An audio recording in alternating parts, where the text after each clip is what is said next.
On parle souvent du handicap, mais de quoi parle-t-on?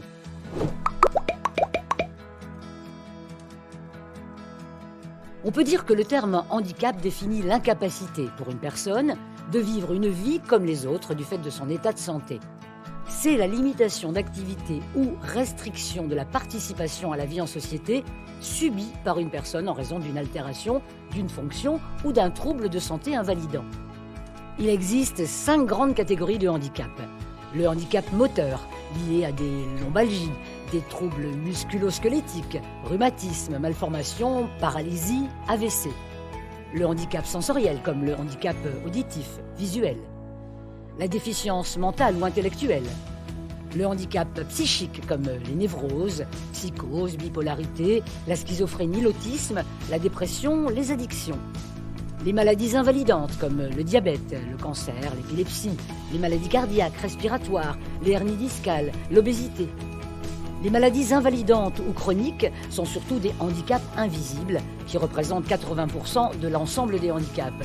De plus, 85% des handicaps s'acquièrent au cours de la vie. Voici une situation d'handicap invisible. Monsieur Jean a fait un malaise et ça n'est pas la première fois.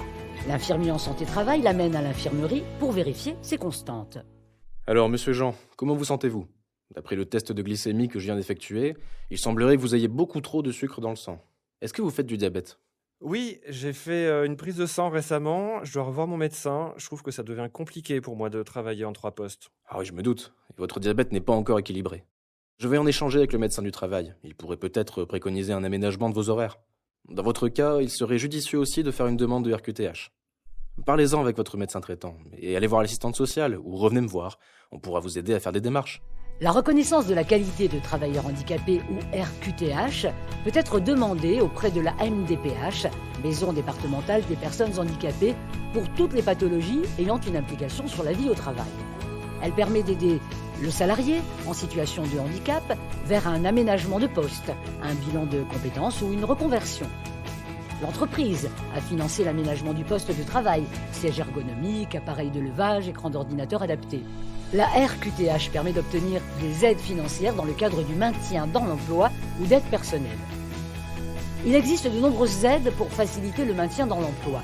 L'assistant social du travail ou l'infirmier en santé-travail sont des relais essentiels auprès des entreprises, mais sont aussi des liens importants avec les partenaires, tels l'AGFIP, la MDPH ou encore Cap Emploi.